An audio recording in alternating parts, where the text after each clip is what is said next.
За сайн байцгаана уу. Та бүхэндээ энэ өдрийн мэндийг хүргье. За ган хоёг 360 гээд. За миний бие Америк нэгдсэн улсад болж байгаа.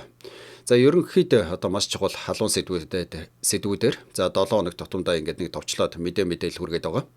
За энэ 7 хоногийн хувьд Америк нэгдсэн улсын Вашингтон DC хотод болсон. За жинхэнэ нэг Америкийг шуугуулсан ийм хэргийн талаар за бас товчхон мэдээлэл хүргэе. За энэ бичлэгийнхаа өмнө за нэг юм товчлоод хэлэхэд Америк нэгдсэн улсад за энэ цагаат жилийн асуудал бол одоо маш ойлгомжгүй, маш хэцүү. За маш яриухтай байгаа. За гэтэл энэ байдлыг одоо жинхэнэ нэг уламд ордуусна нэг ийм хэрэг боллоо. За энэ юу болсон гэхээр за Америк нэгдсэн улсад ажиллаж амьдардаг. За Афганистан улсын иргэн гэж байна. 29 настай. За Афганистаны тусгай албанд ингээ ажиллаж байсан. За нэг ийм цэрэг.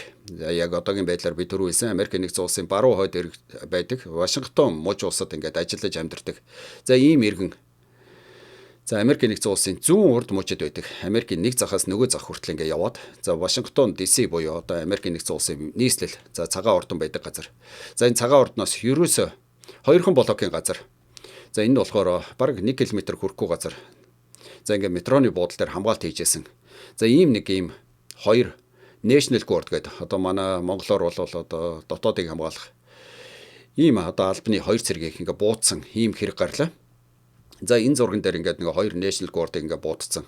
За энэ дээр ингээд National Guard-ын цэргүүд ингээ хамгаалтанд гарцсан. За дээрэс нь Вашингтон DC хотын ингээ цагдаагийнхан энэ хэргийн газар ингээ ажиллаж байгаа. За энэ зургууд нь байж байна. За хамгийн харамсалтай нь болохоор за энэ 2 цэргийн нэг болох энэ 20 настай эмэгтэй нь өчигдөр ингээ шархаад аалгүй нас урсан ийм харамсалтай мэдээ гарсан байна. За харин нөгөө цэрэг нь болохоор 24 настай. За National Guard-д нийтдээ ингээ 5 жил аль бааж байгаа. За энэ цэргийн хувьд одоо маш хүнд хагалгаанд орсон. За биеийн байдал ингээ маш хүнд хэцүү байгаа юм байна. За тэгэхээр энэ хүн нь энэ нөхөр за энэ Афган иргэнээс болоод за Америк нэгдсэн улсад ёстой жинхэнэ дуйлан шугам болоод за ерөнхийдөө бол ингээ хоёр талд ингээ хуваагдчихаа байж байна. За яаж хуваагдаад байгаа гэхээр за ерөнхийдөө яг одоогийн ерөнхийлөгчийн Трампын засаг захиргааг буруутгасан. За эсвэл нөгөө талд нь одоо өмнөх ерөнхийлөгч за Joe Biden-ы засаг захиргааг буруутгасан. За нэг юм хоёр тал болчиход одоо жинхэнэ үзэд харж байна. За тэгэхээр юу болсон гэхээр энэ цэрэг нь болохоор 2021 онд Америк нэгдсэн улсад ирээд за 2024 онд албан ёсоор одоо цагаачлалд улс төрийн оргонолд хандаад за тэгээд энэ улс төрийн оргонол нь 25 оны 4 сард гэж байна. Одоогийн ерөнхийлөгчийн Трампын засаг захиргааны үед албан ёсоор энэ улс төрийн оргонол олгогдсон ийм хүн юм байна. Тэгэхээр одоогийн ерөнхийлөгчийн Трамп болон түүний засаг захиргаа буруу хүндээ улс төрийн оргонол олгожээ. Энэ дээр Трампын засаг захиргаа буруутай гэсэн.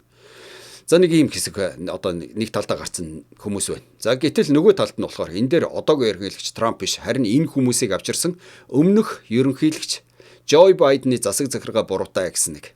За ийм хүмүүс. За товчхондоо зүгээр хоёр талд гарсан одоо бие бинийгээ буруутгасан. За нэг ийм бүлэг одоо хүмүүс байж байна. За гэтэл нөгөө талд нь одоо гурав дахь нь болохоор яагаад ийм хүмүүсийг ер нь энэ Афганистанаас аваад ирсэн бэ? Гисэн нэг ийм хүмүүс байж байна. За энэ дээр хариулт өгж байгаа бас нэг бүлэг байж байна. За тэгээ яаж бүлэг өгж байгаа юм гэхээр ерөнхийдөө энэ Афганистан гэдэг за нэг тал улс юм болохоор за өнөөдрийн байдлаар энэ одоо Афганистаны засаг захиргаанд нь талибанууд байж байгаа. За тэгэхээр Афганистан улс юм болохоор энэ талибын засаг захиргааг дэмждэг нэг хэсэг байж байгаа. За нөгөө талаар энэ талибын засаг захиргааг дэмждэггүй нэг хэсэг байж байгаа. За тэгэхээр энэ дээр одоо жинхэнэ нөгөө төхнүүлээд өгөх гээд орсон Америк нэгдсэн улсын одоо нөгөө тусгай ажиллагаа явуулах гээд орсон цэргийнхнийг за дэмждэг бас Афганистанийнхан байна. За нөгөө талаар дэмждэггүй нэг юм хэсэг бүлэг хүмүүс байна.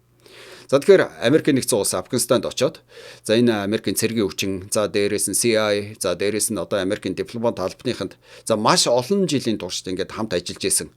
За Америк нэгдсэн улсынхаар бол одоо жинхэнэ нөгөө үнэн чандууд нь болсон маш олон хүмүүс байд юм байна.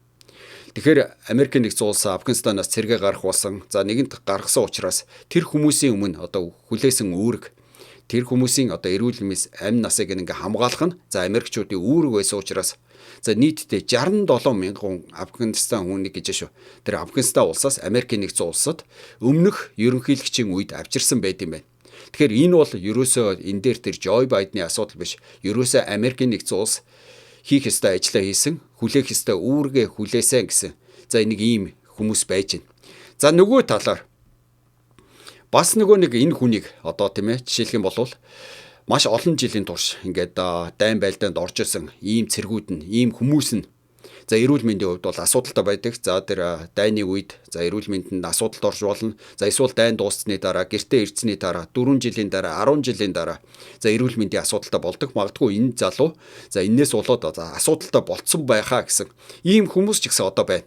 За зүгээр товчхондоо Америкийн нэгдсэн улсын ёстой энэ хэрэгээс болоод одоо жинхэнэ гурвалжин, дөрвөлжин, тавлжин, зургаалжин болчиход байна. За энэ яг. За би нөгөө түрүүн бичлэгээ хэлэхдээ хэлсэн. Энэ залуугийн үйлдэлээс болоод за энэ хоёр цэргийг одоо ингээд бууцнаас болоод за нэг ийм 29 настай Афганистан улсын иргэн ийм цагаач иргэнээс болоод улс төрийн оргонол авсан иргэнээс болоод за Америкийн нэгдсэн улсад нөгөө жинхэнэ нөгөө эдрэтэй байсан ойлгомжгүй байсан. За цагаачлалын асуудал жинхэнэ дордчлоо гэд. За тэгэхээр яагаад дордчих вэ гэхээр товчхондоо энэ залуугийн одоо хөлт хин чирэгдэж өгөхөр. За энэ дэр нэг юм одоо хэсэг одоо юу гэдэг одоо англиад хэлчих болж байна. За нэгдүгээрт Афганистанчууд за энэ залуугийн хөлд болоод жинхэнэ чирэгчлээ. За энэ юу гэсэн үг гэхээр одоо Афганистан улсаас Америкийн нэгдсэн улсад ирэх тэр одоо визний асуудал энийг одоо бүрэн зогсоочлоо.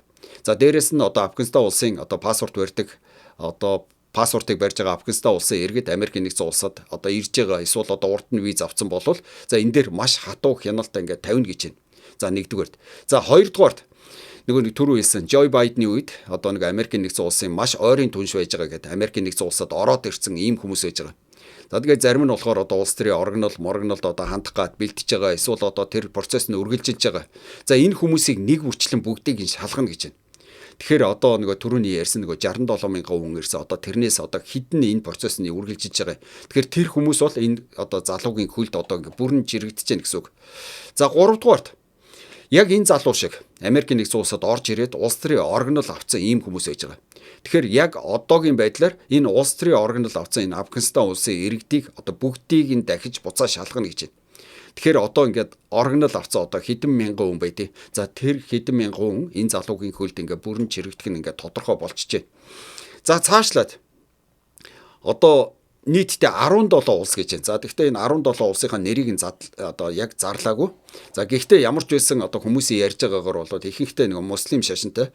За Африкийн орны улсын эднэр нь болохоор одоо Америкийн нэгдсэн улсын одоо аюулгүй байдалд за маш одоо ноцтой ч юм уу ер нь риск өндөртэй гэж байгаа учраас за тэр улсуудын иргэдийг Америкийн нэгдсэн улсад нөгөө виз олгох одоо ирж очих за тэдрийг нь одоо ингээд бас зогсоож байгаа гэж байна. Тэгэхээр нийтдээ ингээд 17 улсын иргэд энэ залуугийн хөлд ингээд одоо бүрэн одоо чирэгдчихэж байна гэсэн үг. За дээрээс нь нөгөө түрүүн би ярьсан Америкийн нэгдсэн улс ингээд хоёр хуваагдцсан байгаа гэд. За нэг ийм National Guard гэд одоо уг нь бол одоо жинхэнэ нөгөө нэг хэрэгцээтэй үед гарч ирэх ёстой ийм цэргүүдийг яагаад одоо энэ ингийн байдалд ингээд явуулаад байгаа ингээд. Энэ дээрээс ингээд Америкийн нэгдсэн улс ингээд хоёр хуваагдчихад байсан. За энэ байдал одоо бүр уламд ордчлаа. За энэ дээр ярьж байгаа нөгөө шүүмжлээд байгаа хүмүүс нь болохоор хэрв одоо яг энэ National Guard-ыг за энэ Америкийн нэгдсэн улсын ерөнхийлөгч тушаал гаргаагүй энэ хүмүүсийг одоо энд ингээд зогсоогоогүй байсан бол ийм хэрэг болохгүй байсан. За товчхондоо энэ хоёр цэрэг энд ингээд амнасаа алдахгүй ш одоо гэр бүлийнхэнтэйгээ жинхэнэ талархны баярыг ингээд тэмдэглээ байж ах хэвээр байсан. Гэтэл ингээд шаардлагагүй тохиолдолд энэ National Guard-ыг ингээд авчирсан учраас энэ дээр одоогийн засаг захиргаа буруутаа гэсэн нэг ийм хүмүүс ингээд гарч ийн. За нөгөө талаар энэ Америкийн нэгдсэн улсад одоо жинхэнэ гэмт хэрэг өссөн байсан. За энийг одоо нэг хязгаарлахын тулд энэ National Guard-ыг ингээд дуудах нь одоо энэ ерөнхийлөгч болон түүний засаг захиргааны за жинхэнэ хийх ёстой ажил байсан. Тийм учраас энэ хүмүүс ингээд ажил албаа хийжээсэн гэсэн нөгөө талд нь ингээд гарцсан хүмүүс байж байна. За нөгөө талаар нөгөө нэг одоо жинхэнэ нөгөө нэг Америкийн нэгдсэн улсад асуудал болоод байгаа юм нь болохоор за энэ цэргүүд нь Америкийн нэгдсэн улсын ерөнхийлөгчийн тушаалаар ингээд ажиллаж исэн. За дээрэс нь одоо жинхэнэ нөгөө нэг цэргийнхаа хувцсыг өмсцэн. За дээрэс нь active duty гэдэг одоо жинхэнэ нөгөө хийх ёстой ажлаа хийжсэн. За ийм хүмүүс одоо хаалтах нь Америкийн нэгдсэн улсад одоо ингээ маш аюултай одоо маш ноцтой хэрэг гэж үздэг. За тийм учраас одоо яг одоо ингээд зүгээр нэг халдаагүй амь насыг хохироцсон ийм хэрэг. За дээрэс нь энэ нь болохоор нөгөө нэг жинхэнэ нөгөө аюултай бүсээс нь ороод ирсэн. За дээрэс нь бүр улс төрийн оргонол албан ёсоор авцсан ийм цагаач иргэн байсан гэд. За ингээ маш олон асуудлууд ингээд нийлээд одоо ёстой нэг жинхэнэ нэг одоо бүүм мэд одоо юу болоод байгаа юм. За тэгээд энэ хэрэг одоо ингээд цаашдаа одоо яаж үргэлжлэх юм. За тэгээ энэ цэргийн хувьд Америк нэгдсэн улсын одоо нэг хүчнийхэнтэй одоо нэг хамтарч ажиллаж байгаа ямар шаардлагаанаар ямар сэтлэр ингээд хийцэн ингээд. За энэ дээр бол одоо энэ цэрэг бол одоо хамтарч ажиллахгүй байгаа юм байна.